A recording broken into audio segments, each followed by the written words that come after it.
Thousands of years ago, long before pyramids rose on the Nile or great palaces stood in China, humanity was learning to shape its world. Small groups of hunter-gatherers began to settle along fertile river valleys, where the earth was rich and the waters fed the soil. In the lands between the Tigris and Euphrates, in the heart of Mesopotamia, mud brick villages started to appear. Farmers learned to tame the floods, build canals, and grow more than they needed.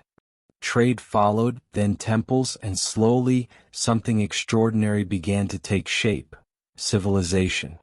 This is the story of how the first true cities were born, how people invented writing to record their harvests, how they built great temples to honor their gods, and how kings rose to rule over city-states that would one day become mighty empires. From the humble villages of Sumer to the monumental ziggurats of Uruk, from the first laws to the first myths, this journey will take you through the cradle of civilization and beyond. Along the way, you will see how the Sumerians laid the foundation for much of the world we know, from the wheel to written law, from epic stories to organized trade. You will witness their rise, their struggles against invasion and collapse, and their legacy that echoed far beyond their rivers, influencing Egypt, the Indus Valley, and even the roots of future empires.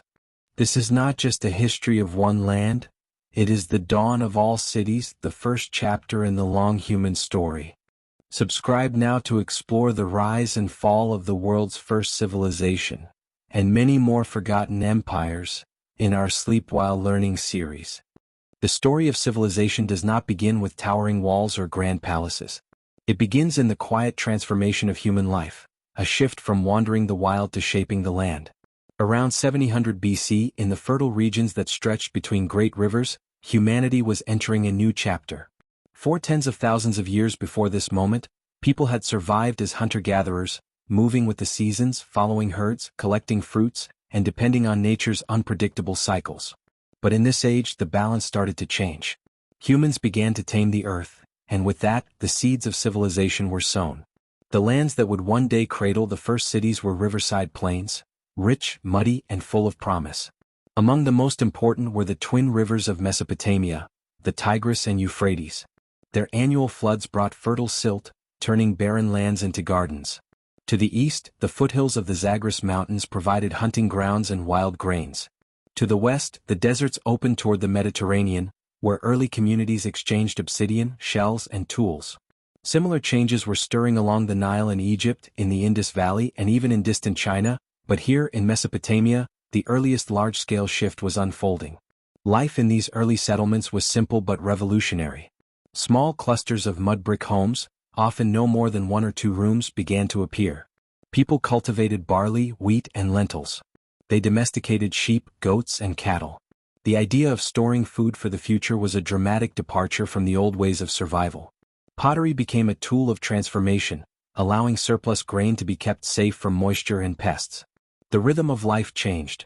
Instead of roaming endlessly, families worked the same soil season after season, slowly learning how to master it.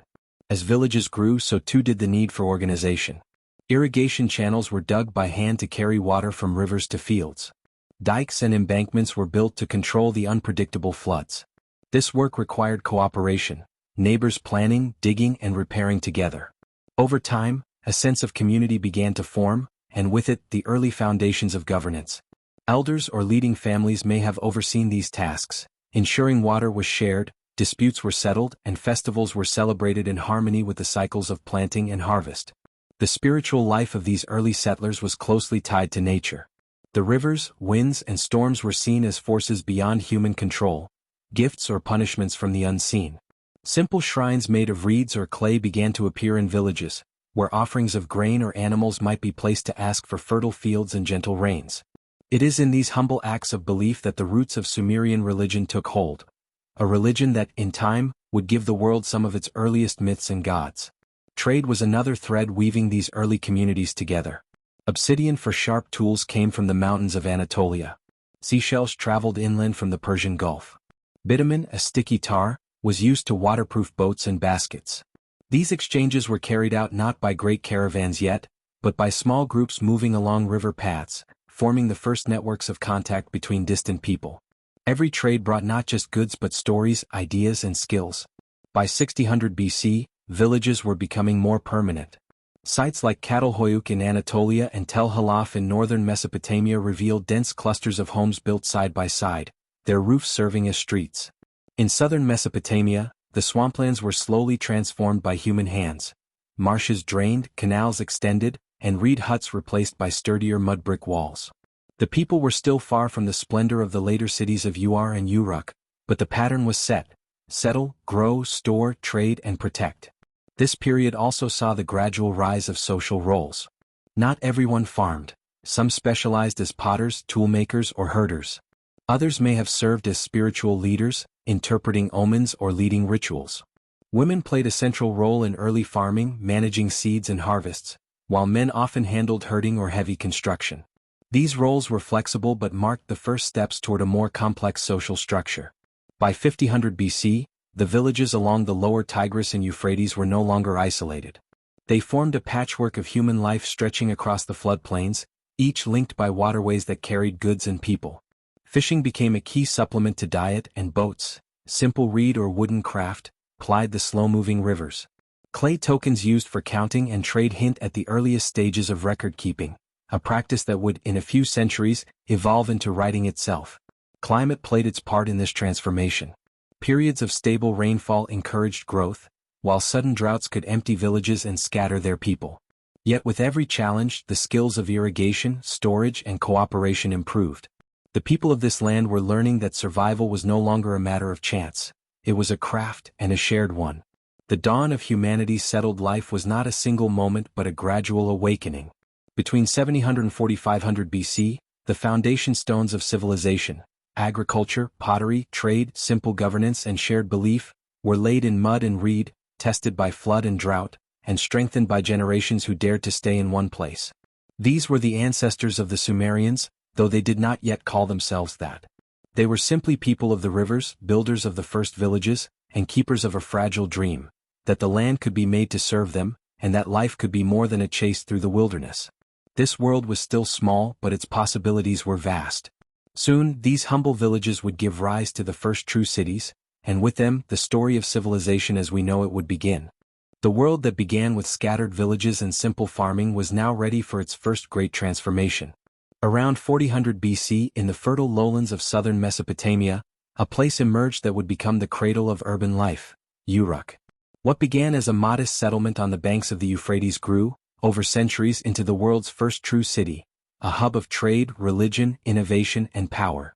The Uruk period, spanning roughly 4000 to 3100 BC, marks the age when human society began to take on the recognizable shape of civilization. Uruk was not the only settlement in the region, but it was the most ambitious. Its rise was fueled by the fertile plains surrounding it, where the annual floods of the rivers enriched the soil. Farmers here could produce abundant barley, dates, and other crops, feeding a population that no longer needed to move with the seasons. Surplus grain allowed some people to focus on crafts, trade, or temple service, creating the foundation for specialization. As more people gathered, simple villages gave way to districts with workshops, markets, and ceremonial spaces. The city itself was divided into two great precincts, each with its own temple complex. The Inanna district was dedicated to Inanna, the goddess of love, war, and fertility, while the Kalaba district was devoted to Anu, the sky god. These were not just religious centers. They were administrative hubs where officials managed trade, stored grain, and directed building projects. The temples grew in size and complexity, becoming the first monumental architecture of Mesopotamia. Massive mud brick platforms were built to raise them above the floodplains, forming the earliest ziggurats, stepped structures that reached toward the heavens. As Uruk expanded, so too did its influence. Canals stretched outward, connecting it with distant settlements. Pottery styles, cylinder seals, and artifacts from Uruk began to appear hundreds of miles away, from the Zagros Mountains to the Levant, and even along the Persian Gulf. This spread of culture and trade is known as the Uruk expansion, a web of exchange that carried not only goods but ideas, language, and administrative techniques. One of the most remarkable innovations of this period was writing. What began as simple clay tokens used for counting and trade evolved into marks pressed into clay tablets, the first form of cuneiform.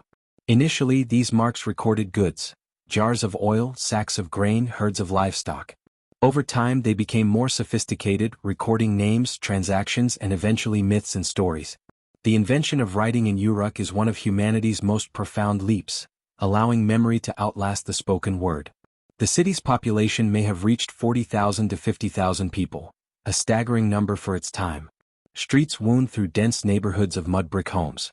Workshops buzzed with potters, weavers, and metalworkers crafting tools, textiles, and ornaments. Markets offered fish from the rivers, dates from the palm groves, and exotic goods from distant lands. Reed boats lined the canals, carrying goods in and out of the city, while herds of sheep and goats grazed on the edges of its fields. Power in Uruk was closely tied to the temples, but there were also early kings or ensi, city rulers who combined political, military, and religious authority. These leaders organized labor for massive building projects, defended the city against raids, and presided over rituals that linked their rule to the favor of the gods. It was during this time that the seeds of Sumerian kingship were sown, the belief that rulers were chosen by the divine to maintain order on earth. Religion infused every aspect of Uruk's life. The goddess Inanna in particular held a central place, associated with fertility, war, and the prosperity of the city. Festivals celebrated her union with the land, believed to ensure bountiful harvests and the well-being of the people. Priests and priestesses managed temple estates, which owned large portions of farmland and employed many workers. Offerings of grain, animals, and crafted goods flowed into the temples, reinforcing their power. Technological advances accompanied Uruk's rise. The potter's wheel, an innovation of this era, allowed for faster and more uniform production of pottery.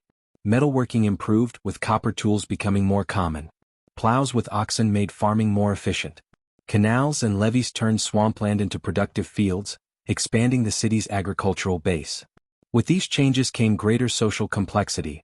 Artisans, merchants, laborers, priests, and rulers all played distinct roles in the urban fabric. But this transformation was not without challenges. The rapid growth of Uruk placed strains on the land and the people. Managing water in the flat floodplains required constant maintenance. Rivalries with neighboring city-states could erupt into skirmishes over canals, trade routes, or fertile lands. And as wealth concentrated in the hands of temple authorities and emerging elites, social divisions deepened. Despite these tensions, the Uruk period stands as a turning point in human history. It was here that many of the features we associate with civilization first appeared together. Cities with planned layouts, monumental architecture, organized religion, centralized administration, writing, trade networks, and a complex social hierarchy. Uruk became a model that later cities in Mesopotamia, Ur, Lagash, Kish, would follow, and its legacy would echo far beyond its mud brick walls. By the end of the Uruk period, around 3100 BC, the city had reached its zenith. Towering temples watched over bustling streets. Merchants carried its influence to distant lands. Scribes etched its transactions in clay, while myths of gods and heroes began to circulate, stories that would one day become the foundation of the Epic of Gilgamesh. The age of small villages was over. The age of cities had begun. The Uruk period did more than create a city, it created a pattern, a way of organizing human life that would spread across the ancient world. From the fertile valleys of Mesopotamia, this model of urban civilization would travel along trade routes, inspire new centers of power, and shape the dawn of recorded history. The world that began with scattered villages and simple farming was now ready for its first great transformation. Around 4000 BC, in the fertile lowlands of southern Mesopotamia, a place emerged that would become the cradle of urban life, Uruk. What began as a modest settlement on the banks of the Euphrates grew, over centuries, into the world's first true city, a hub of trade, religion, innovation, and power. The Uruk period, spanning roughly 4000 to 3100 BC, marks the age when human society began to take on the recognizable shape of civilization. Uruk was not the only settlement in the region, but it was the most ambitious. Its rise was fueled by the fertile plains surrounding it, where the annual floods of the rivers enriched the soil. Farmers here could produce abundant barley, dates, and other crops, feeding a population that no longer needed to move with the seasons. Surplus grain allowed some people to focus on crafts, trade, or temple service, creating the foundation for specialization. As more people gathered, simple villages gave way to districts with workshops, markets, and ceremonial spaces. The city itself was divided into two great precincts, each with its own temple complex.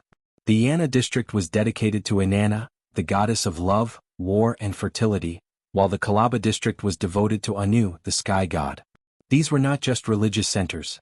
They were administrative hubs where officials managed trade, stored grain, and directed building projects. The temples grew in size and complexity, becoming the first monumental architecture of Mesopotamia. Massive mud brick platforms were built to raise them above the floodplains, forming the earliest ziggurats, stepped structures that reached toward the heavens. As Uruk expanded, so too did its influence. Canals stretched outward, connecting it with distant settlements. Pottery styles, cylinder seals, and artifacts from Uruk began to appear hundreds of miles away, from the Zagros Mountains to the Levant, and even along the Persian Gulf. This spread of culture and trade is known as the Uruk expansion, a web of exchange that carried not only goods but ideas, language, and administrative techniques. One of the most remarkable innovations of this period was writing. What began as simple clay tokens used for counting and trade evolved into marks pressed into clay tablets, the first form of cuneiform.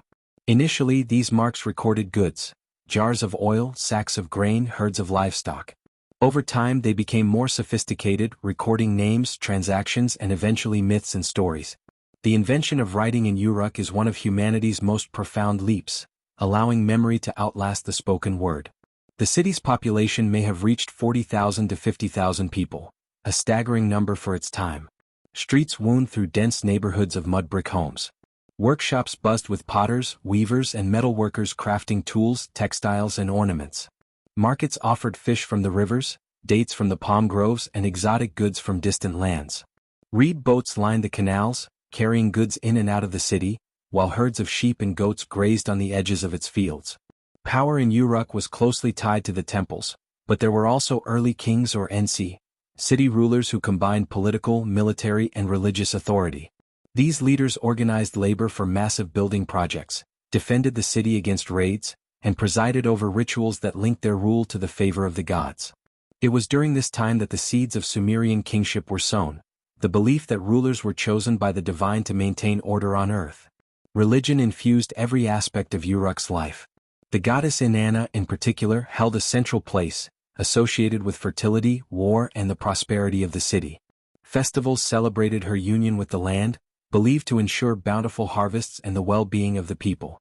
Priests and priestesses managed temple estates, which owned large portions of farmland and employed many workers. Offerings of grain, animals, and crafted goods flowed into the temples, reinforcing their power. Technological advances accompanied Uruk's rise. The potter's wheel, an innovation of this era, allowed for faster and more uniform production of pottery. Metalworking improved, with copper tools becoming more common. Plows with oxen made farming more efficient. Canals and levees turned swampland into productive fields, expanding the city's agricultural base. With these changes came greater social complexity. Artisans, merchants, laborers, priests, and rulers all played distinct roles in the urban fabric. But this transformation was not without challenges. The rapid growth of Uruk placed strains on the land and the people. Managing water in the flat floodplains required constant maintenance. Rivalries with neighboring city-states could erupt into skirmishes over canals, trade routes, or fertile lands. And as wealth concentrated in the hands of temple authorities and emerging elites, social divisions deepened. Despite these tensions, the Uruk period stands as a turning point in human history. It was here that many of the features we associate with civilization first appeared together. Cities with planned layouts, monumental architecture, organized religion, centralized administration, writing, trade networks, and a complex social hierarchy. Uruk became a model that later cities in Mesopotamia, Ur, Lagash, Kish, would follow, and its legacy would echo far beyond its mud brick walls. By the end of the Uruk period, around 3100 BC, the city had reached its zenith. Towering temples watched over bustling streets. Merchants carried its influence to distant lands. Scribes etched its transactions in clay, while myths of gods and heroes began to circulate, stories that would one day become the foundation of the Epic of Gilgamesh. The age of small villages was over. The age of cities had begun. The Uruk period did more than create a city, it created a pattern, a way of organizing human life that would spread across the ancient world. From the fertile valleys of Mesopotamia, this model of urban civilization would travel along trade routes, inspire new centers of power, and shape the dawn of recorded history. Religion was the foundation of Sumerian civilization. It shaped their cities, politics, laws, and daily life. The people of Sumer believed that the gods created the world and controlled everything in it, floods, storms, harvests, and even the fate of kings. Every decision, from building a canal to declaring war, required divine approval. The Sumerians worshipped many gods. Their religion was polytheistic, meaning they believed in many deities, each with specific powers and responsibilities. Anu, the sky god, was one of the oldest and most important. Enlil, the lord of air and storms, was seen as the king of the gods and the one who granted kingship to men. Enki, god of wisdom and water, ruled over rivers, lakes, and all forms of knowledge. Inanna, goddess of love, fertility, and war, was among the most beloved and feared. Utu, the sun god, brought light and justice, while Nanna, the moon god, governed time and cycles. Each city-state had a patron god or goddess, and its main temple, or ziggurat, was dedicated to that deity. Uar honored the moon god Nanna, Uruk was devoted to Inanna, and Nippur revered Enlil. The ziggurats were not places where the public gathered for worship. They were considered houses for the gods. Only priests and selected attendants entered the inner chambers to perform rituals, offer food, and tend to the divine statues. The daily rituals of Sumerian religion involved offerings of bread, beer, meat, and incense. Priests dressed the statues of the gods, bathed them, and presented meals as though the gods were living rulers. Festivals were held to celebrate seasonal events such as the planting and harvesting of crops, the new year, or the dedication of new buildings. Music, dancing, and processions filled the streets during these sacred times. Priests held great power in Sumer. They interpreted omens, conducted sacrifices, and acted as intermediaries between gods and people. Divination was a major practice. Priests examined the livers of sacrificed animals, observed the movement of stars, or studied patterns in oil and water to predict the future. Astrology began in this period, as the Sumerians connected celestial movements with the will of the gods. Mythology played a central role in explaining natural events and human destiny. One of the most famous stories was the Epic of Gilgamesh, based on a legendary king of Uruk. It told of his friendship with Enkidu, their adventures, and Gilgamesh's search for immortality. The story reflects Sumerian beliefs about life, death, and the afterlife. That humans were created to serve the gods and that the afterlife was a shadowy underworld with little joy. Another important myth was the story of creation. The Sumerians believed that the world was formed from a chaotic sea. The gods shaped the heavens and the earth, then created humans to perform labor and provide food for the divine. Flood myths were also common. The story of Ziusidra, a man who survived a great flood by building a boat, resembles later tales such as Noah's Ark. Religious symbols were everywhere in Sumerian art and life. Cylinder seals often showed scenes of gods blessing kings or engaging in cosmic battles. Statues of worshippers with wide eyes and clasped hands were placed in temples to offer eternal prayers on behalf of donors. Jewelry carried protective charms with symbols of deities. The Sumerians believed their cities were gifts from the gods, and their rulers governed with divine support. Kings often called themselves shepherds chosen by Enlil, or beloved of Inanna. Building and restoring temples was one of the main duties of a ruler. Failure to honor the gods was believed to bring disaster, famine, drought, or invasion. Religion also influenced law. Many legal decisions were made in temple courts, and oaths were sworn in the name of the gods. Taxes were paid in offerings to maintain the temples, which in turn managed the economy. Temples owned large estates, employed farmers and craftsmen, and stored surplus goods. Burial customs reflected Sumerian beliefs about the afterlife. People were buried with food, tools, and ornaments to help them in the next world. Wealthier individuals had more elaborate tombs, while commoners were buried in simple graves near their homes or fields. There was no concept of eternal paradise or hell, only a dim existence in the land of the dead. As time passed, Sumerian religion evolved. Local gods became part of larger pantheons, and myths were rewritten as cities rose and fell. The Akkadians adopted many of the same deities, giving them different names or merging them with their own. In this way, Sumerian mythology formed the foundation of Mesopotamian belief systems for centuries. Religion was not separate from daily life. It was woven into everything. Farmers prayed before digging canals. Merchants offered gifts before journeys. Families kept small household gods for protection. Festivals brought the whole city together, reminding people that their survival depended on keeping the divine world pleased. The influence of Sumerian religion lasted long after the fall of their cities. Concepts such as divine kingship, written myths, and temple-centered economies spread across the Near East.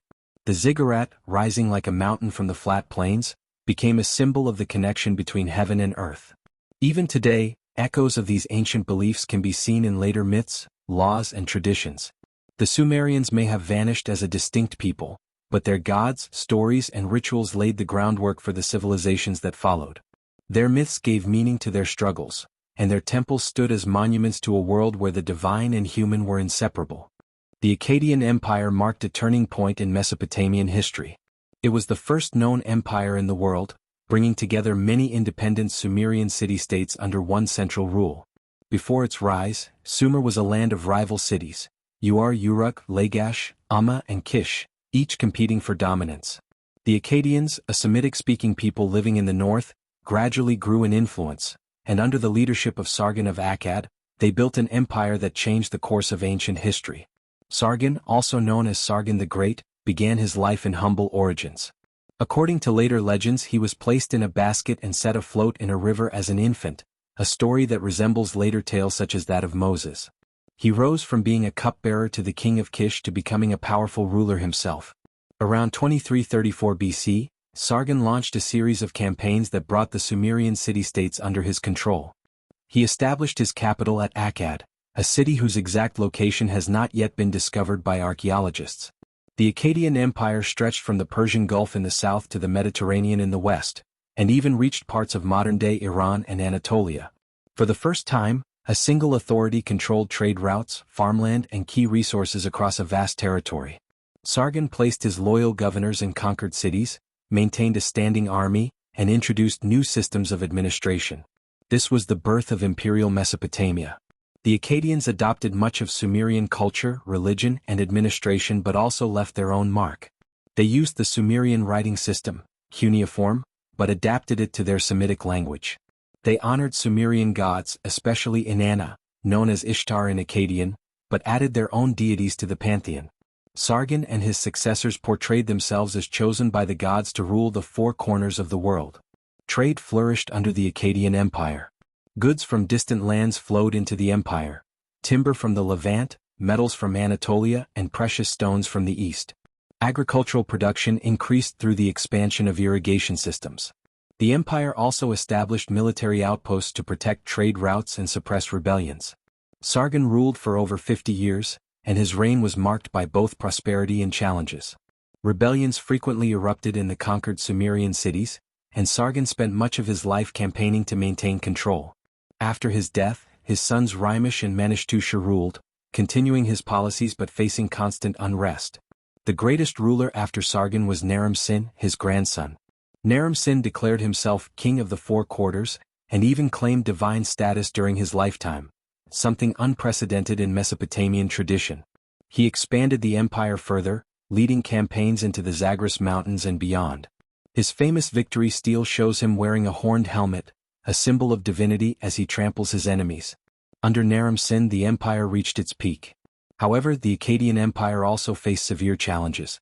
One of the greatest was a long period of drought and famine, known from ancient inscriptions as a curse of the gods. This environmental crisis weakened agriculture and caused widespread unrest. Invading groups, including the Gudians from the Zagros Mountains, began raiding the empire's borders.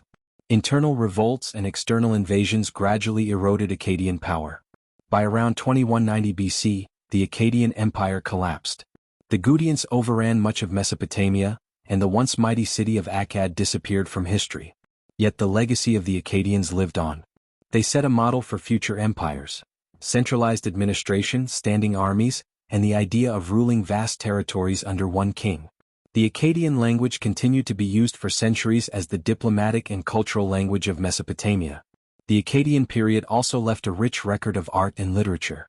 Monumental sculptures, cylinder seals, and inscriptions celebrated royal victories and divine favor. The image of the ruler as a chosen representative of the gods became a central theme in Mesopotamian kingship.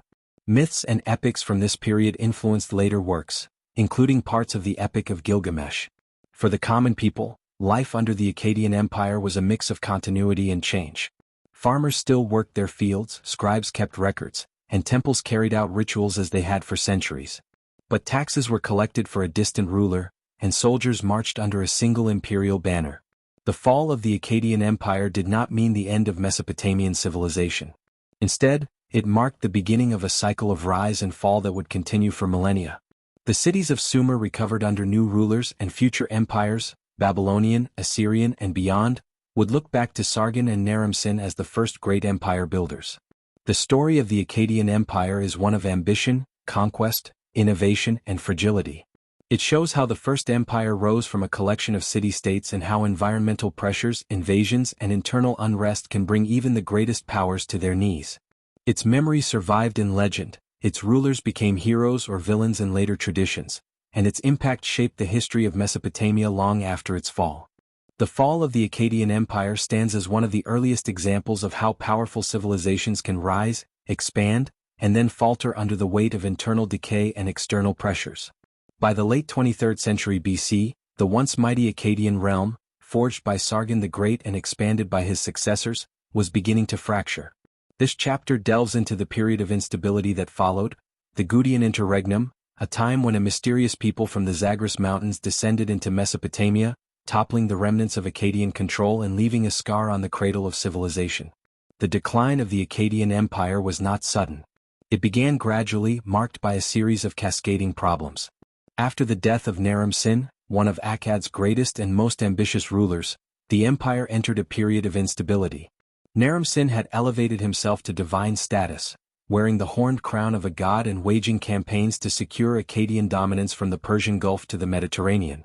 His reign, though powerful, stretched the empire's resources thin. Massive building projects, constant wars, and heavy tribute placed a strain on local populations. Rebellions began to simmer in the far reaches of the empire. At the same time, environmental stresses added to the crisis. Archaeological and climatic evidence suggests that the region experienced severe droughts during this period, likely part of a larger climatic event known as the 4.2 kilo-year event. Rivers shrank, agricultural yields plummeted, and once fertile lands began to turn to dust. Mesopotamian cities, dependent on irrigation agriculture, suffered from food shortages.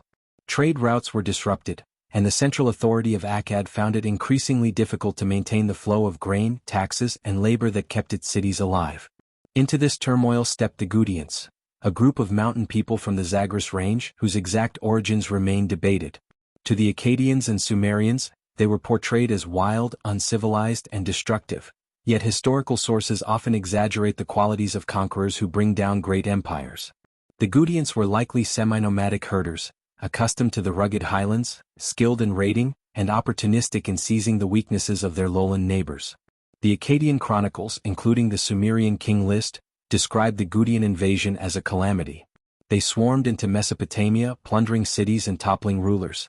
Akkad itself, once the imperial capital, fell into obscurity, its exact location lost to history. The centralized bureaucracy that Sargon and his descendants had built disintegrated. City after city either rebelled or fell under Gutian influence. Trade collapsed, temples fell into disrepair, and cultural production slowed. Scribes later lamented that the Gutians did not know the proper rites, and laid waste to the land like locusts. But this image may have been colored by the victors who came later, particularly the Sumerians of the Ur-3 dynasty, who had every reason to portray the Gutian period as a dark age from which they rescued civilization. In truth, the Gutians may not have been as barbaric as their enemies claimed.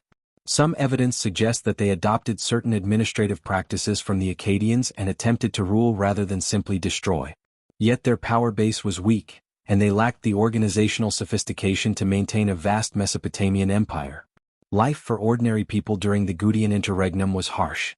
Fields lay fallow due to disrupted irrigation systems.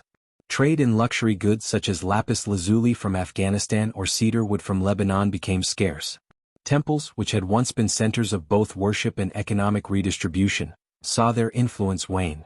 Local rulers, seeing the weakness of both the Gutians and the fading Akkadians, often acted independently, collecting taxes for themselves or negotiating with the invaders for survival. Inscriptions from Lagash, Gursu, and Umma reveal the mood of the time, one of hardship and longing for stability. Religious texts began to speak of the anger of the gods, blaming the empire's collapse on hubris, especially that of Naram-Sin, who had dared to proclaim himself divine. Stories circulated that the gods had turned against Akkad, sending the Gutians as punishment. This theological interpretation would shape Mesopotamian attitudes toward kingship for generations. Rulers were expected to be pious and just, for arrogance could invite divine wrath. The Gutian kings themselves are shadowy figures, known mainly through fragmented king lists and a few scattered inscriptions. Names like Eridu and Lyarabum appear, but their achievements were few compared to the great Akkadian rulers. Their reigns were often short, and succession was unstable, with rival factions vying for power both among the Gutians and within the surviving Sumerian city-states. It was a period of flux rather than firm domination. The impact of this interregnum was profound. Mesopotamia had been unified, however imperfectly, under Akkad for nearly 2 centuries. The sudden fragmentation set the stage for a return to older patterns of independent city-states. But it also created an opportunity. From the chaos would eventually emerge a new Sumerian revival under the 3rd dynasty of Uruk. As the first part of this chapter shows, the Gutian interregnum was less about the Gutians as a mighty conquering people and more about what their rise represented: the vulnerability of complex societies to collapse when political overreach, environmental disaster, and external pressure coincide. It is a story as much about the failure of Akkad as it is about the triumph of the mountain tribes. While the first phase of the Gutian interregnum was marked by invasion and chaos, the subsequent decades saw a more complex interaction between the Gutians and the surviving Mesopotamian cities. After their initial raids, the Gutians attempted to establish themselves as rulers, setting up their own kings in the traditional Sumerian manner, adopting titles like King of the Four Quarters, and performing basic administrative tasks. However, their rule was fragile and uneven. The Gutians, unlike the Akkadians, lacked a centralized urban base.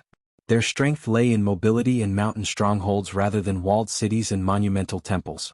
As such, their presence was often felt more as a series of raids, tributes, and shifting alliances than as a stable government. In some cities, local dynasties continued with little interference, while others experienced direct Gutian control. This period also saw the resilience of Sumerian culture. Even amid hardship, temple schools continued to train scribes. The Sumerian language, which had been overshadowed by Akkadian during the empire, saw a modest resurgence in certain areas. Religious life, though disrupted, adapted. Local gods were invoked for protection, and rituals to appease the deities of the underworld became common, reflecting the population's anxiety. Archaeological findings from cities like Lagash indicate efforts to restore irrigation canals and rebuild temple precincts even during Gutian rule. This suggests that the invaders were not entirely destructive. They sought to extract wealth from a functioning system rather than reduce it entirely to ruin. However, their lack of deep roots in the region made it difficult for them to establish loyalty or legitimacy. By around 2120 BC, the Gutian hold was weakening. Internal rivalries among their own tribes, coupled with resistance from resurgent Sumerian city-states, eroded their power. The city of Lagash, under the leadership of rulers like Gudea, became a center of cultural and economic revival even before the Gutians were fully expelled. Gudea, though not a king in the imperial sense, styled himself as a pious governor, rebuilding temples and commissioning artworks that celebrated the return of order. The final blow to Gutian power came from Uruk and Uar, where a coalition of Sumerian cities began to reassert control over the southern plain.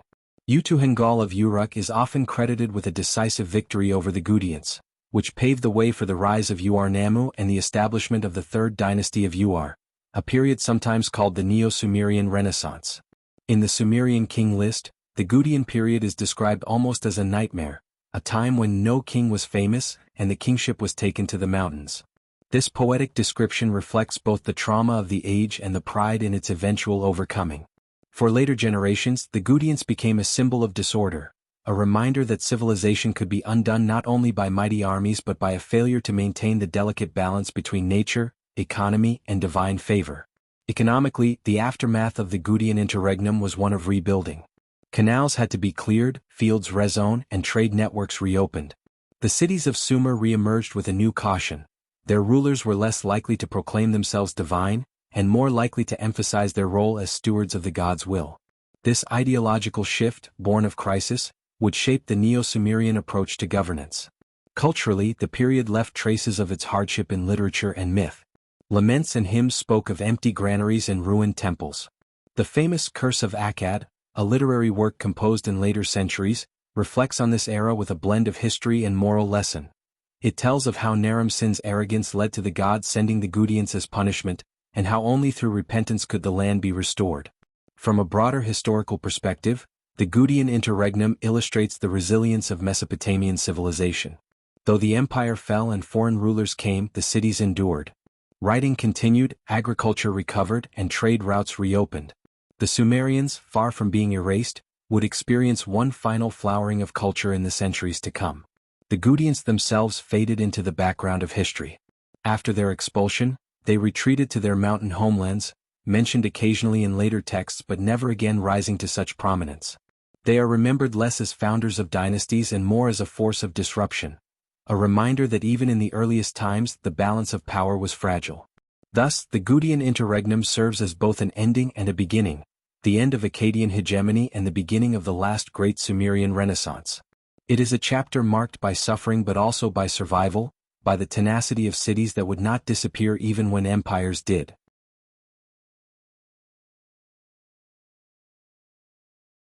The fall of the Akkadian Empire left Mesopotamia fractured, weakened by drought, famine, and the Gutian invasions. For nearly a century, the once thriving region was a shadow of its former self. Trade routes collapsed, city-states quarreled endlessly, and the mighty achievements of Sargon and Naram-Sin seemed like distant legends. Yet, from the ashes of this collapse, a new power rose, one that sought not only to restore the glory of Sumer but to surpass it. This was the beginning of the Neo-Sumerian revival, led by the dynasty of Ur-3. The city of Ur, long a major center of Sumerian civilization, emerged as the heart of this revival. Its rise was closely tied to the decline of Gutian power. The Gutians, who had overrun much of Mesopotamia, proved unable to maintain effective control. Their reign was marked by neglect, corruption, and the breakdown of agriculture. Local rulers began to reassert themselves, rebuilding their cities and challenging Gutian dominance. Among them was Utuhegel of Uruk, who launched a successful campaign to drive the Gutians out. His reign was short-lived, but it paved the way for the rise of Ur. The true architect of the Neo-Sumerian state was Ur-Nammu, the founder of the Ur-3 dynasty. Around 2110 BC, Ur-Nammu seized power in Ur and began consolidating the Sumerian cities under his rule. Unlike the Akkadians, who relied heavily on military conquest, Ur-Nammu combined diplomacy, economic reform, and religious authority to establish his control. His reign marked a return to Sumerian traditions, with an emphasis on temple construction, legal codification, and agricultural restoration. One of Ur-Nammu's most enduring achievements was the creation of one of the earliest known law codes in human history, predating the famous Code of Hammurabi by centuries. This legal system provided standardized regulations for trade, property, marriage, and civil disputes, reflecting a society that valued order and justice after a century of chaos. The laws of Ur-Nammu emphasized compensation over retribution, aiming to stabilize the social fabric rather than escalate conflicts. Architecturally, Ur-Nammu initiated an ambitious building program that revitalized Sumerian cities. The most iconic monument of this era was the Ziggurat of Ur, a massive step temple dedicated to the moon god Nana. Constructed with mud brick and faced with baked brick, it towered above the city as a symbol of divine favor and royal power. Its design influenced later Mesopotamian architecture for generations. Economically, the Ur-3 period marked a recovery of trade networks that had collapsed during the Gutian period. Canals were cleared, fields reclaimed, and surplus grain once again flowed to urban centers. Ur became a hub of commerce, connecting southern Mesopotamia with Elam, the Persian Gulf, and even distant regions such as Anatolia and the Indus Valley. Religiously, the rulers of Ur-3 presented themselves as chosen by the gods to restore order to the world. Ur-Nammu and his successors invested heavily in temple rituals, offerings, and the appointment of high priests loyal to the throne. The king was not divine in the Akkadian sense of Naram-Sin, but he was the chief intermediary between the gods and his people. The administration of the Ur-3 state was highly organized. It relied on a complex bureaucracy that managed land distribution, taxation, and labor. Thousands of cuneiform tablets from this period survive, detailing everything from barley rations to temple expenditures. The state employed a system of rotating labor service known as bala, where each province took turns supplying goods and workers for the central government. Yet, this revival was not free of conflict. The Elamites to the east remained a constant threat, and internal revolts occasionally flared. Nevertheless, under Ur-Nammu and his son Shulgi, the Neo-Sumerian state reached its peak. Shulgi, who ruled for nearly half a century, expanded the empire's borders, reformed its administration, and promoted art and literature. He declared himself a god during his lifetime, blending Sumerian tradition with the imperial ambitions of the Akkadians. Shulgi's reign was marked by monumental achievements. He completed the ziggurat of Ur, fortified cities, and standardized weights and measures. He also encouraged the copying and preservation of Sumerian literature, including hymns, myths, and epics. Under his patronage, Sumerian culture experienced a renaissance, preserving much of what we know today about this ancient civilization. The Neo-Sumerian revival thus represented a synthesis of past traditions and new innovations. It looked back to the glories of Sumer while adopting certain imperial models from the Akkadians. Its rulers were seen as shepherds of their people, tasked with maintaining cosmic order, a concept deeply rooted in Mesopotamian belief. However, the seeds of future challenges were already being sown. The very bureaucracy that made the state efficient also made it rigid. Heavy taxation and forced labor could breed resentment among the provinces. External pressures from the Amorites in the west and the Elamites in the east loomed ever larger. As the first century of Ur3 rule drew to a close, the empire remained powerful, but its stability would soon be tested. For now, however, Sumer was experiencing a golden age, a time of rebuilding, prosperity, and renewed confidence in the old gods of the land between the rivers. The later phase of the Neo-Sumerian revival, beginning in the reign of Shulgi and continuing through his successors, was marked by both impressive achievements and growing strains. Shulgi's administrative reforms strengthened the empire's central authority. He reorganized the provincial system, appointing royal governors to oversee taxation, irrigation, and justice. He expanded the network of roads and rest stations, facilitating communication across the realm, a remarkable logistical feat for its time. One of Shulgi's most significant contributions was his patronage of scholarship. Schools, or idubas, flourished under his rule, training generations of scribes in cuneiform writing. These scribes preserved not only administrative records but also religious texts, hymns, and stories. It was during this period that many classic Sumerian compositions were standardized, ensuring their survival into later ages. Shulgi also maintained a powerful standing army to protect the empire's borders. Campaigns against the mountain tribes in the east and west were frequent. These wars were not only defensive but also aimed at securing trade routes and asserting dominance over strategic regions. The empire's wealth allowed it to sustain such campaigns, but the burden of military service often fell heavily on the rural population. The religious life of the Neo-Sumerian state was deeply intertwined with its politics. Kings were portrayed as chosen by the gods, particularly Nana, the moon god of Ur. Massive temple complexes dominated the urban landscape, where priests conducted elaborate rituals to secure divine favor. Festivals, offerings, and temple economies employed thousands of workers, creating a close alliance between the temple and the throne. Art and culture thrived in this period. Sculptures of rulers depicted them in prayerful poses, emphasizing their piety and responsibility toward the gods. Cylinder seals showed scenes of myth and daily life with exquisite detail. Music, poetry, and ritual laments were composed to honor gods, cities, and kings alike. Despite this cultural vibrancy, cracks in the imperial structure became apparent toward the end of the dynasty. The demands of the central government grew heavier. Provinces were required to send more grain, more workers, and more taxes to the capital. Corruption crept into the bureaucracy, and some governors acted more as independent rulers than loyal servants of the king. Shulgi was succeeded by Amarsin, Shusin, and finally Ibisin, whose reign marked the decline of the dynasty. External threats multiplied. The Amorites, a nomadic Semitic people, began settling in the western lands, while the Elamites in the east grew bolder. Rebellions flared in key cities, stretching the empire's military thin. A major blow came with the Great Famine that struck Mesopotamia around the end of the 21st century BC. Climate shifts led to crop failures, and the elaborate irrigation system began to falter. With less food to support the bureaucracy and army, the central authority weakened. Trade slowed and cities once again faced hardship. The final act of the Ur3 dynasty was dramatic. In the reign of Ibisin, the Elamites invaded, sacking Ur and carrying away its treasures and people. The once mighty ziggurat stood as a witness to destruction, its temples plundered and its palaces burned. The fall of Ur marked the end of the last great Sumerian empire. Yet even in its fall, the Neo-Sumerian revival left an enduring legacy. Its administrative innovations influenced later Babylonian and Assyrian empires. Its legal codes provided a foundation for future Mesopotamian law. Its art and literature preserved the memory of a civilization that had shaped the ancient world. The image of the king as the shepherd of his people, responsible for their well-being and for maintaining the favor of the gods, remained central in Mesopotamian thought. The ziggurats of Ur and other cities continued to dominate the landscape, inspiring later builders. Culturally, the Neo-Sumerian period marked one of the last great flowerings of Sumerian identity before it was absorbed into the broader Semitic-speaking world of Mesopotamia.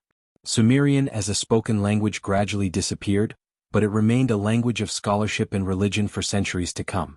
The story of Ur3 is thus a story of revival and fragility, how a civilization can rise again from collapse, achieve remarkable things, and yet fall prey to the same cycles of overreach, climate stress, and external invasion that have haunted empires throughout history. The fall of the Neo-Sumerian Ur3 dynasty marked the beginning of the final chapter in the long history of Sumer. After centuries of cultural brilliance, architectural achievement, and imperial ambition, the cities of Sumer found themselves once again vulnerable to the same forces that had repeatedly shaped Mesopotamia: climate change, foreign invasions, and internal discord. The period between 2004 and 1900 BC was one of fragmentation and transition, a slow fading of Sumerian dominance as new powers emerged. The destruction of Ur by the Elamites in 2004 BC was both sudden and symbolic. The city, once the proud capital of a revived Sumerian empire, fell under a storm of invasion. The Elamite army sacked temples, carried off treasures, and deported large numbers of people, including the last king of Ur, Ibbi-Sin. The ziggurat, once a towering testament to divine favor, stood amid ruins and ashes. Yet, as with many Mesopotamian cities, Ur was not entirely abandoned. It would later recover under foreign rule, but its central role in Sumerian politics was gone. In the aftermath of Ur's fall, Sumer fragmented into a patchwork of struggling city-states. Isin, Larsa, and Eshnunna rose as regional centers, each vying to claim the legacy of Ur. The Isin-Larsa period, as it is known, was characterized by constant rivalry between these cities, as well as their uneasy relationship with the Amorites, a Semitic people increasingly settling in the region. The Amorites were once semi-nomadic herders and traders, but by this time they had begun integrating into Mesopotamian urban life. Rather than sweeping invasions, their influence spread through gradual migration, intermarriage, and mercenary service. Some Amorite leaders became governors or even kings in Sumerian cities, blending their customs with those of the Sumerians. Economically, the early 2nd millennium BC was a time of strain. The great irrigation systems, long the lifeblood of Sumer, suffered from neglect and overuse. Centuries of farming had led to salinization of the soil, reducing crop yields. The Euphrates shifted its course in several areas, leaving some fields barren and others prone to flooding. With less surplus grain to support urban centers, cities faced food shortages and population decline. Culturally, however, Sumer did not vanish overnight. Temples continued their rituals, scribes maintained their archives, and the Sumerian language remained the medium of religion and scholarship even as Akkadian became the common tongue of the people. Hymns, laments, and prayers from this era reveal a deep sense of loss and pleading for divine intervention. The famous lamentation over the destruction of Ur mourned the city's fall as a cosmic tragedy, attributing it to the anger of the gods rather than the mere strength of enemies. Politically, the Isin dynasty initially claimed to be the legitimate successor of Ur3. Kings like Ishbaera sought to restore Sumerian hegemony, rebuilding temples and reviving trade. But their control was limited, and rival cities such as Larsa challenged their authority. The result was a century of shifting alliances, brief periods of prosperity, and recurring wars that drained resources. Throughout this period, the shadow of Elam loomed to the east, while the Amorites grew stronger from within. By around 1900 BC, the foundations of a new order were being laid, one in which Amorite dynasties would dominate Mesopotamia, leading eventually to the rise of Babylon under Hammurabi. The decline of Sumer was thus not a sudden collapse but a drawn-out transformation. The elements of Sumerian civilization, its laws, gods, myths, and writing, survived and were absorbed into the cultures that followed. But as a distinct political force, the Sumerians faded into history during this time. The first part of this chapter reveals the forces at play: environmental degradation, foreign migration, and the inability of fractured city-states to unite in the face of change. The once great cities of Ur, Uruk, and Lagash still stood, but their independence was now a liability rather than a strength. Trade routes bypassed them, and the political map of Mesopotamia became a shifting puzzle, with each piece too weak to dominate for long. The story of this decline is also the story of resilience.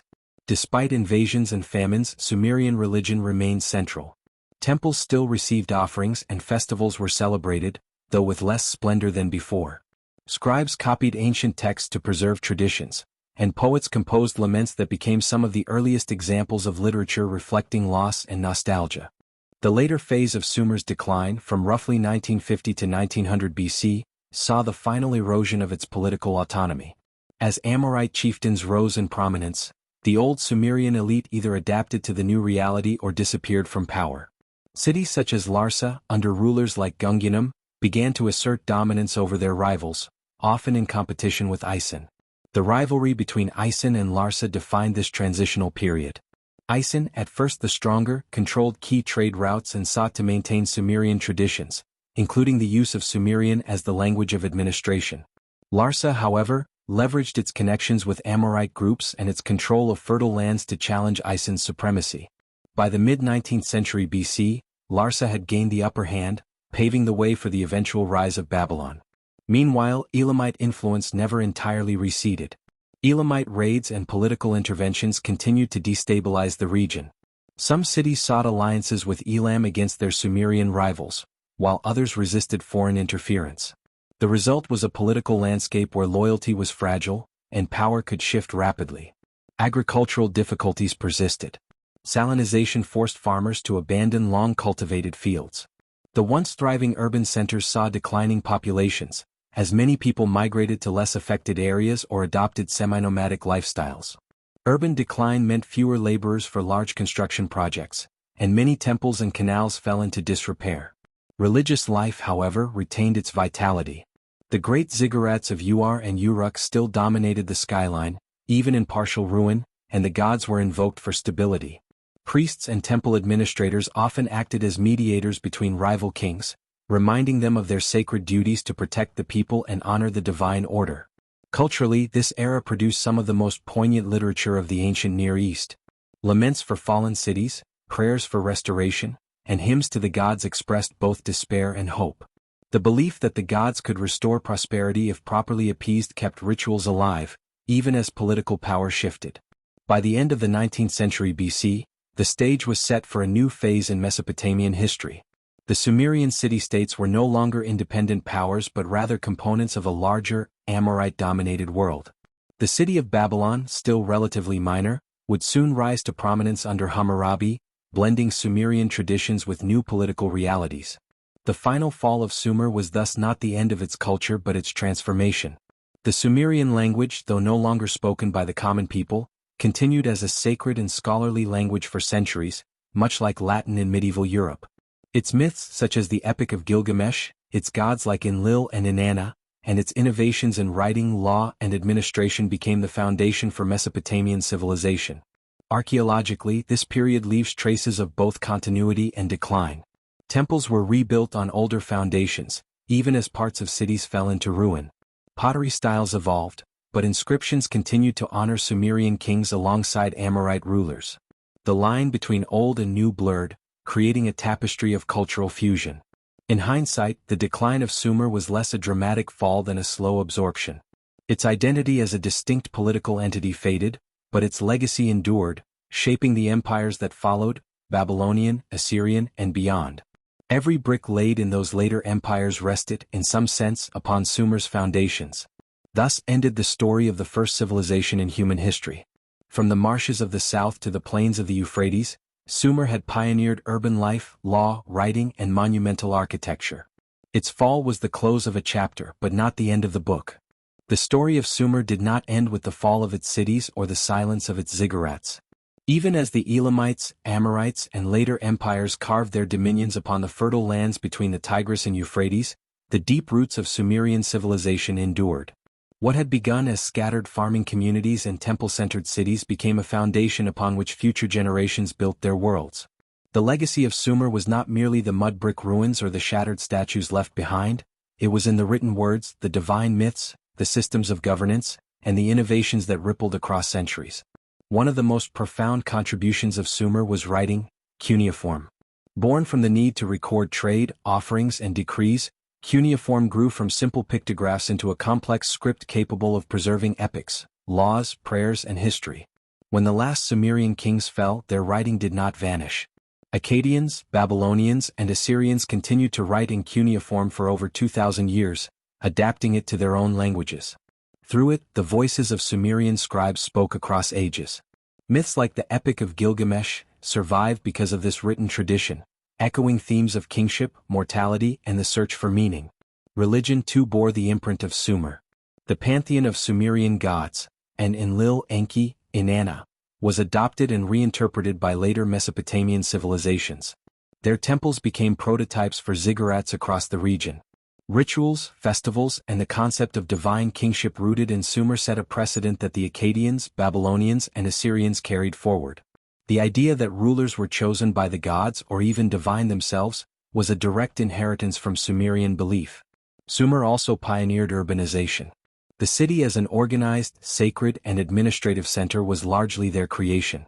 Streets, canals, and marketplaces formed the heartbeat of Sumerian life, and their methods of irrigation transformed the floodplains into a network of productive fields.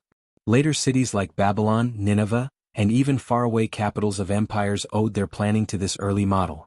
The legal and administrative systems of Sumer were another enduring gift. Kings issued decrees recorded on tablets to regulate trade, settle disputes, and define property rights.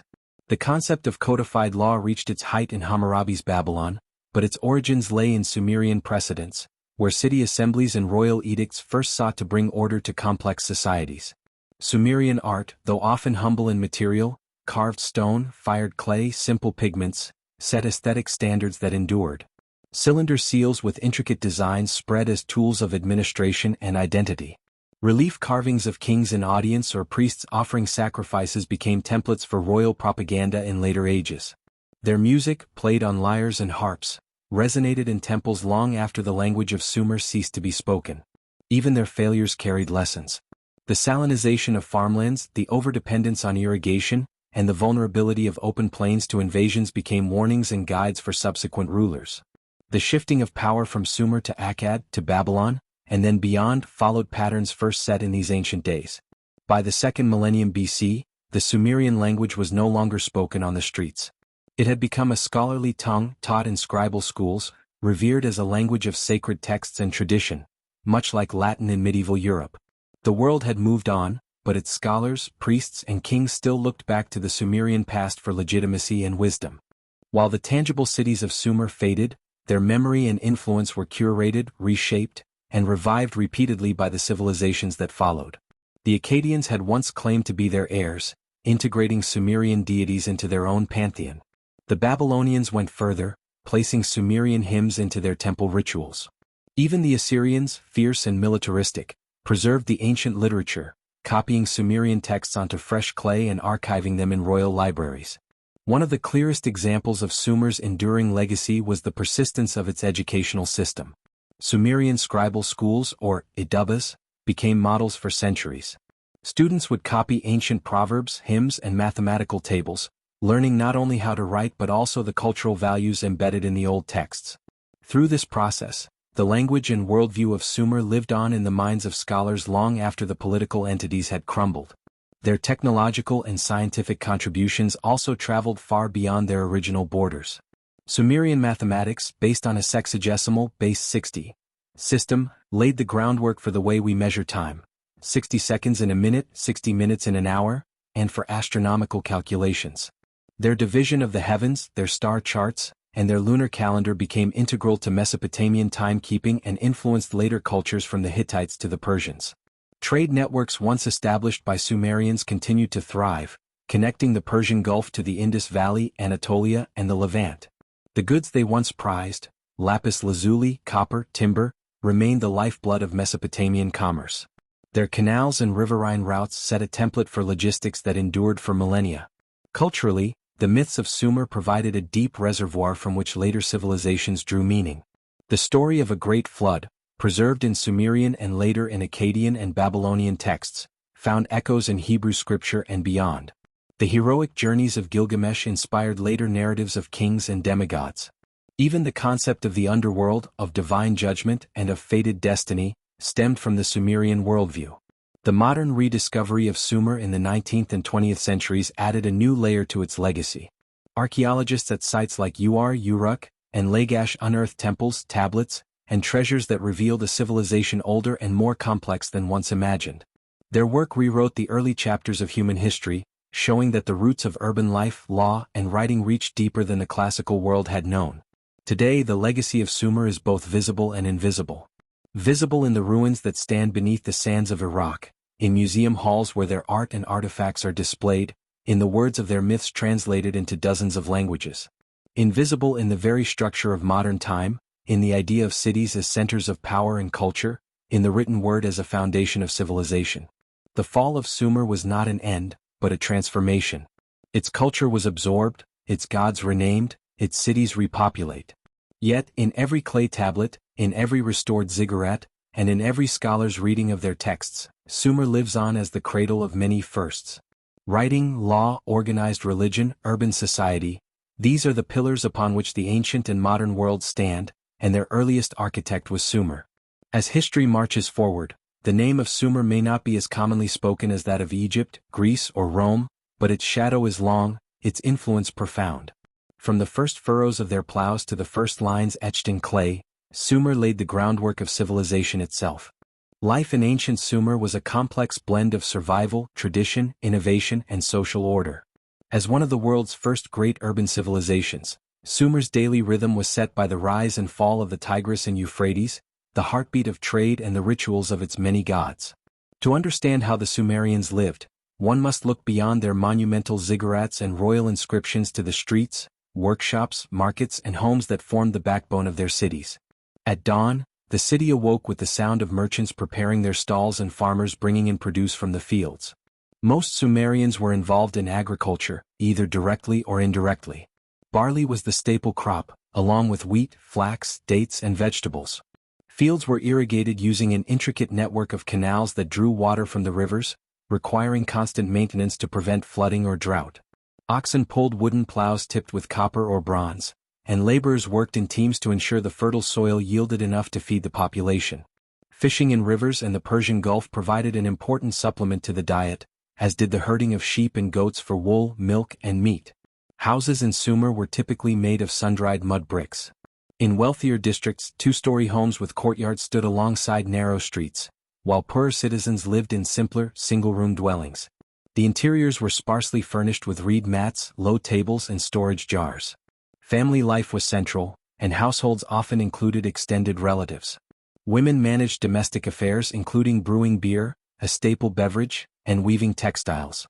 Men engaged in farming, trade, administration, or skilled crafts. Artisans played a vital role in Sumerian society. Their workshops produced everything from fine pottery to elaborate jewelry made of gold, silver, and lapis lazuli imported from distant lands. Blacksmiths and metalworkers crafted tools, weapons, and ritual objects, while weavers and dyers created textiles that were traded across Mesopotamia. Potters shaped clay into everyday vessels and ceremonial figurines, often marked with stamps or seals to indicate ownership or origin. Trade was the lifeblood of Sumer. Lacking many natural resources such as timber and metals, the Sumerians established extensive trade networks. Caravans of donkeys and boats loaded with goods traveled to and from the Persian Gulf, the Indus Valley, Anatolia, and the Levant. They imported copper from Oman, precious stones from Afghanistan, and timber from Lebanon, exchanging these for textiles, grain, and finished goods. Markets bustled with activity, where merchants bartered and scribes recorded transactions on clay tablets.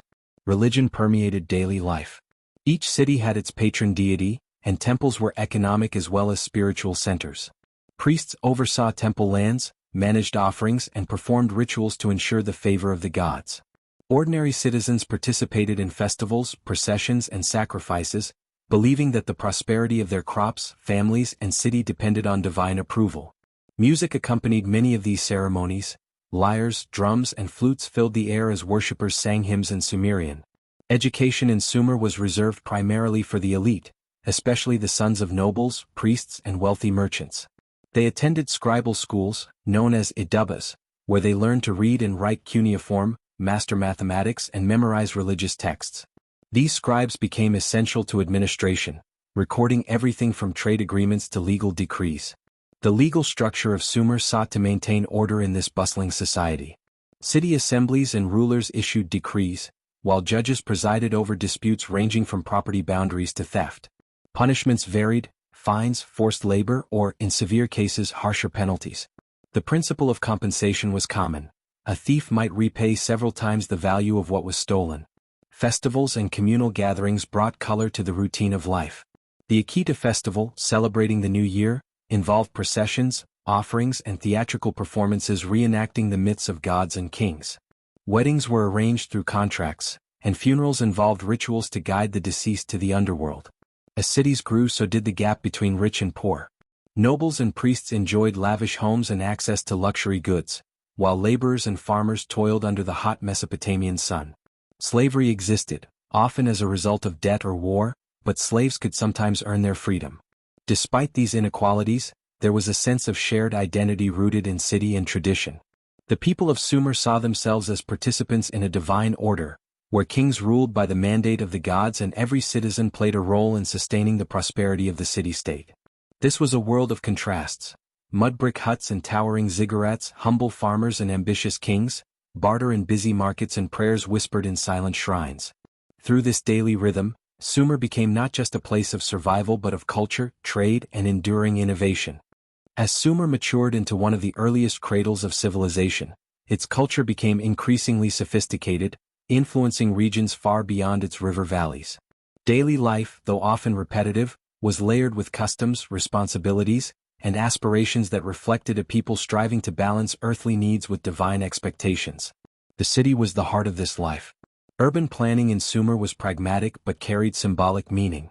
Streets were often narrow and winding, providing shade in the scorching summers. Markets clustered near temple complexes, for temples were both spiritual and economic hubs.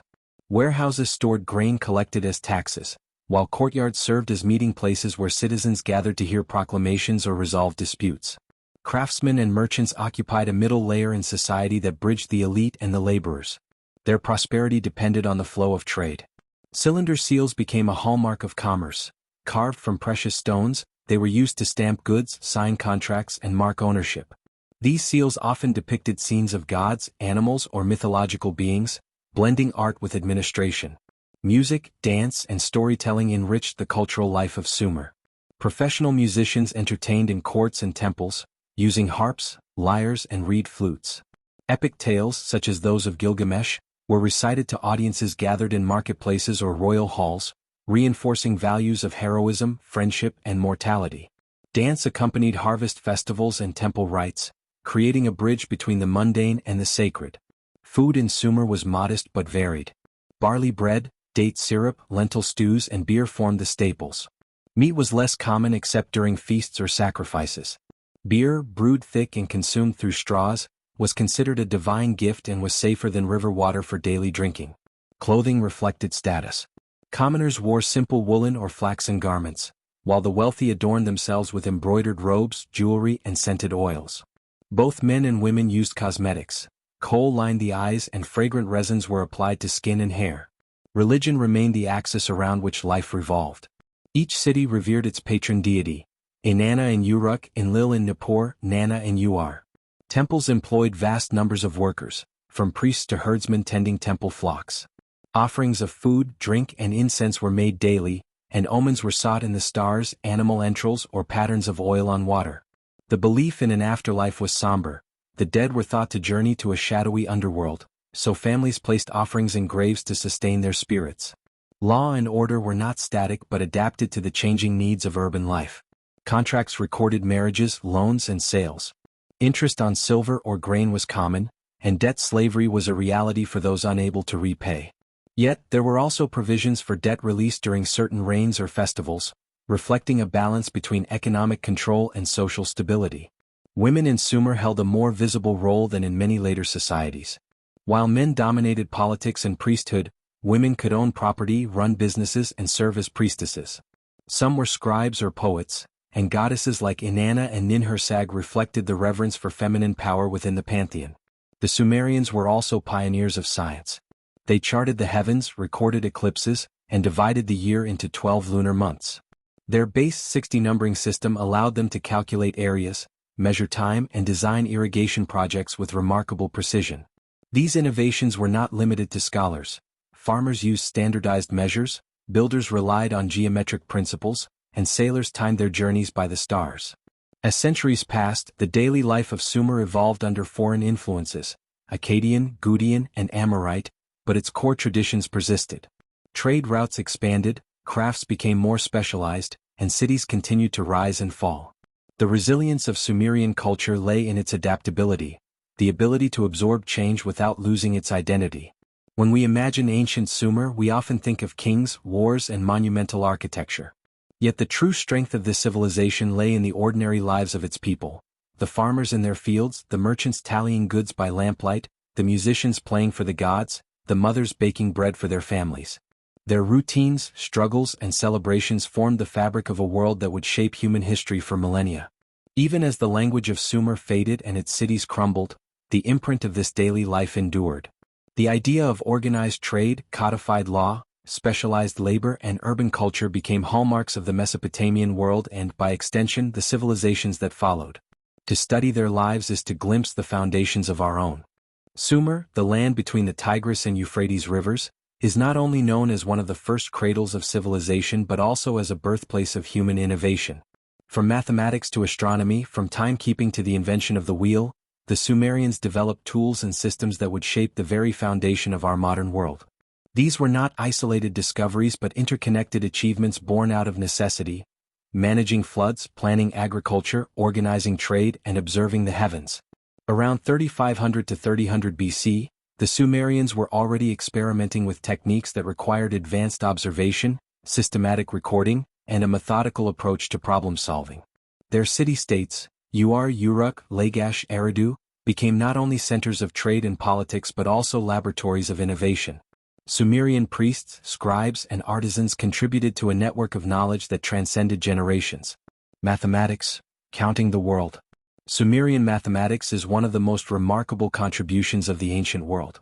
They developed a sexagesimal, base 60, system, which we still use today in measuring time: 60 seconds in a minute, 60 minutes in an hour, and angles, 360 degrees in a circle.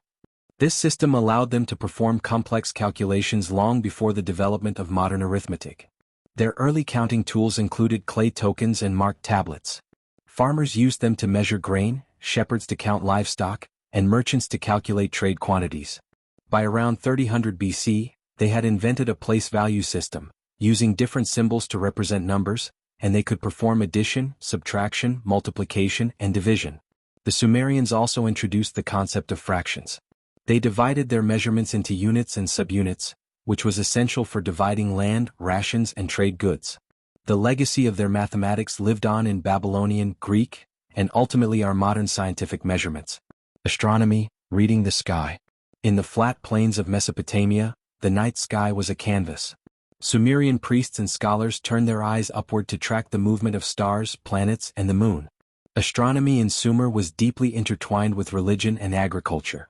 The position of celestial bodies helped them determine the seasons for sowing and harvesting, and they believed that the movements of the heavens reflected the will of the gods. They divided the sky into constellations, many of which influenced later Babylonian and Greek astronomy. Early records mention the observation of Venus, the moon's phases, and the prediction of lunar eclipses. They were among the first to create star charts and record celestial events on clay tablets. The Sumerian calendar was based on the lunar cycle, with 12 months of 29 to 30 days each. When the lunar year fell short of the solar year, they added an extra month to keep seasons aligned, a practice that evolved into the intercalation methods used in later civilizations. Timekeeping, measuring the flow of life. The Sumerians were the pioneers of structured time. They divided the day into 12-hour periods, each hour consisting of 60 minutes, each minute of 60 seconds. This division was not arbitrary but rooted in their sexagesimal system and their observation of the heavens. Sundials, shadow sticks, and water clocks, clepsydras, were among their tools.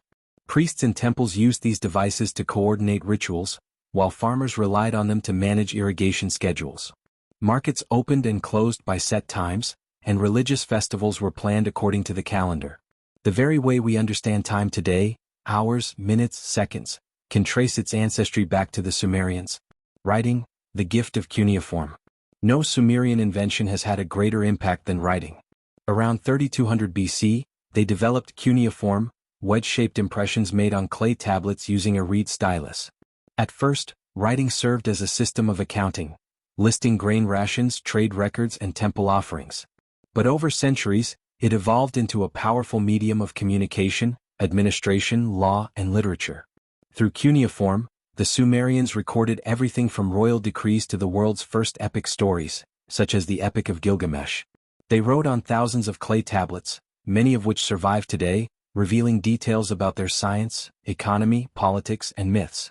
Cuneiform was a cornerstone of Sumerian science. Mathematical tables, astronomical charts, and medical recipes were all preserved through this system, making knowledge transferable and cumulative. Engineering and the wheel, moving the world. Among the iconic inventions of the Sumerians, the wheel stands supreme. Around 3500 BC, they created the first known wheeled vehicles, initially used for pottery making and later adapted for carts and chariots. This revolutionized transport, trade, and even warfare.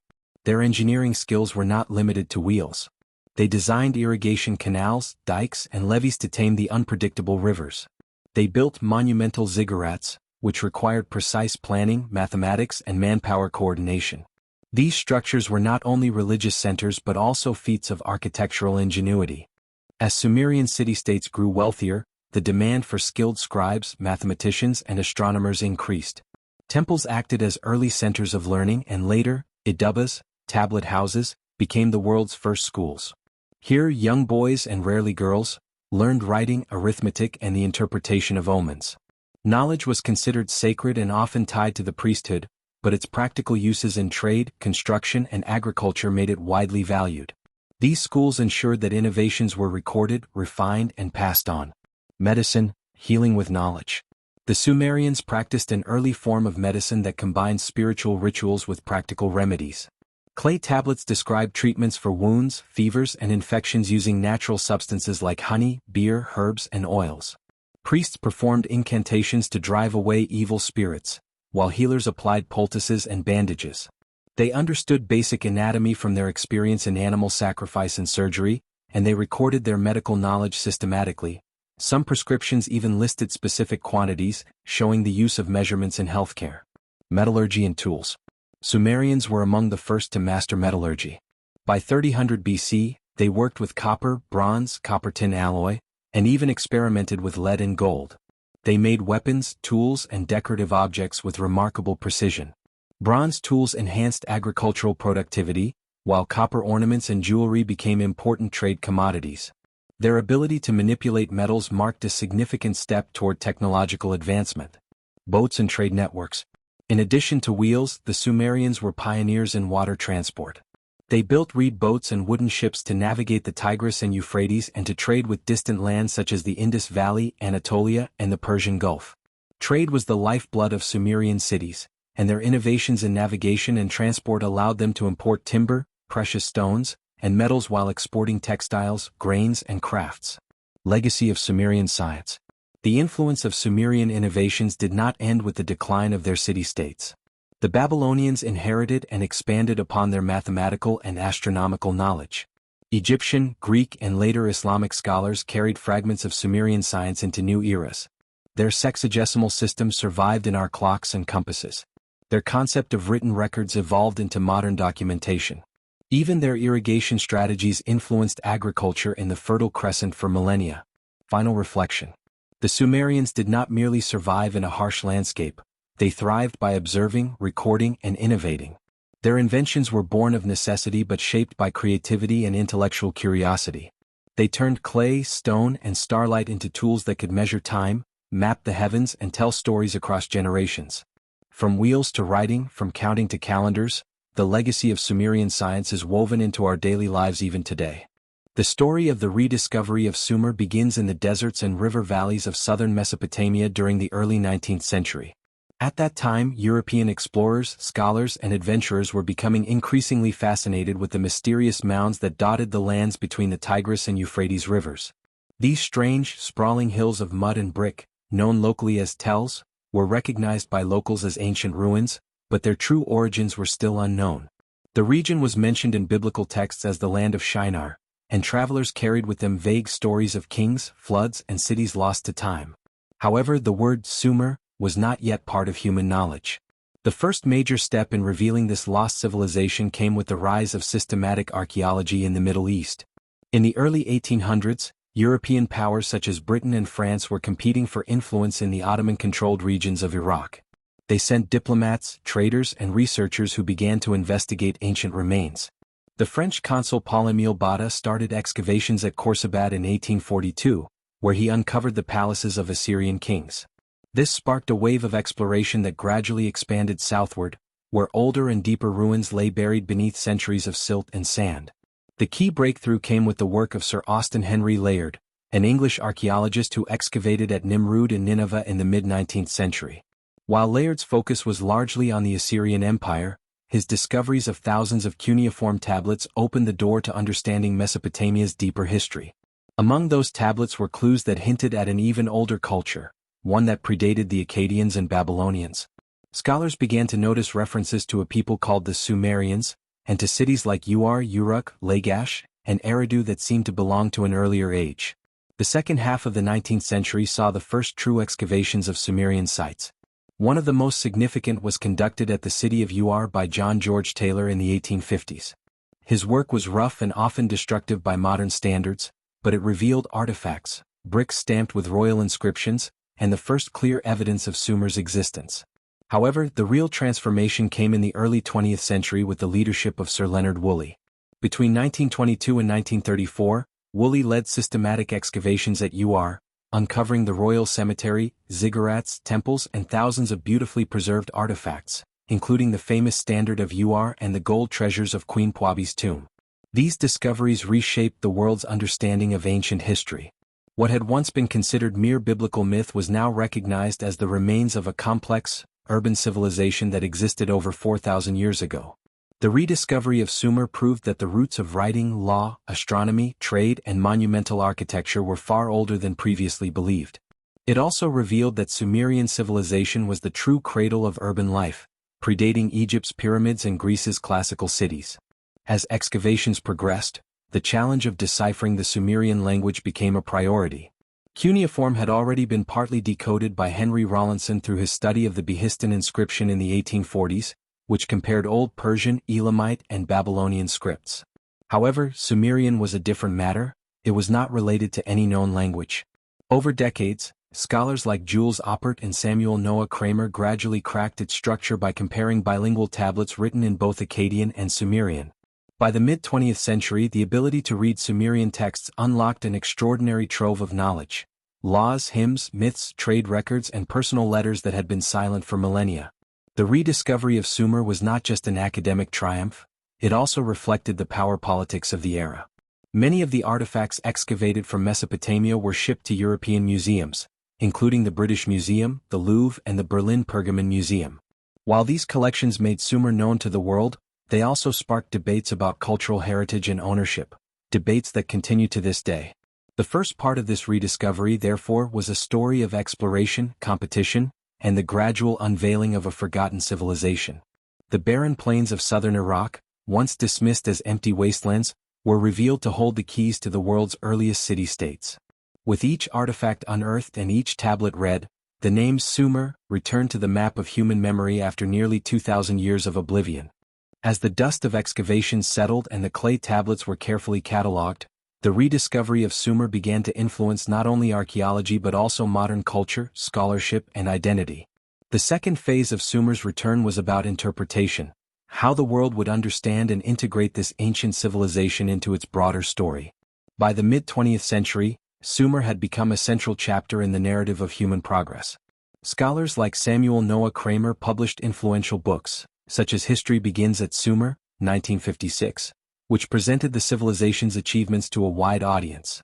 Kramer and his colleagues outlined how Sumerians pioneered key aspects of urban society. They created the first known writing system, developed advanced irrigation methods, established legal codes, composed epic literature such as the Epic of Gilgamesh, and tracked celestial movements that laid the foundation for astronomy. Sumer's rediscovery also contributed to the understanding of cultural diffusion. Historians began to trace how Sumerian innovations spread across the Near East. Their writing system evolved into Akkadian cuneiform, their myths shaped Babylonian religion, and their legal and administrative practices influenced later empires. Through trade, conquest, and migration, Sumerian culture became the seed from which Mesopotamian civilization as a whole grew. In modern Iraq, the rediscovery of Sumer became a source of both pride and political tension. During the 20th century, Iraqi governments, particularly under the monarchy and later under Saddam Hussein, sought to use Mesopotamia's ancient past as a symbol of national identity. Excavated sites such as and Uruk were promoted as heritage landmarks, and museums in Baghdad displayed Sumerian artifacts as part of a long, unbroken cultural lineage. At the same time, wars, looting, and instability often threatened these treasures. The Gulf War in 1991 and the invasion of Iraq in 2003 both led to significant damage and theft of ancient relics, highlighting the vulnerability of this shared heritage. Outside the Middle East, Sumer captured the imagination of writers, artists, and thinkers. The Epic of Gilgamesh was translated into dozens of languages and became a cornerstone of world literature. Sumerian myths about the flood, the underworld, and the creation of humanity influenced comparative mythology and even modern fiction. Archaeological finds such as the ram in a thicket sculpture, the bull-headed lyre, and the standard of became icons of early art. Sumer's rediscovery also advanced the field of archaeology itself. The methods used in excavations, stratigraphy, preservation, careful documentation, set new standards for the discipline. The study of cuneiform tablets developed into a specialized field, with universities establishing programs in Assyriology and Sumerology. Digital archives and 3D scanning now allow researchers worldwide to study these artifacts without removing them from their countries of origin. In a broader sense, the modern legacy of Sumer lies in its reminder that human civilization is both fragile and resilient. The Sumerians created wonders of architecture, science, and law, yet their cities eventually crumbled under invasions, climate change, and political upheaval. Thousands of years later, their story was pieced together from fragments of clay. This cycle of rise, fall, and remembrance continues to resonate in a world still grappling with the lessons of history. Today, ongoing excavations and research in Mesopotamia continue to refine the picture of Sumerian life. New technologies such as ground-penetrating radar, satellite imagery, and digital reconstruction have revealed lost canals, temples, and settlements without lifting a single spade of earth. International collaborations are working to return stolen artifacts and protect heritage sites for future generations. The rediscovery of Sumer is not just about the past, it is a living bridge between the dawn of civilization and the modern era. From the first wedge-shaped mark on clay to the glowing screens on which their history is now read, the Sumerians have re-entered the human story as pioneers whose influence echoes in every written word, every legal code, and every mapped star.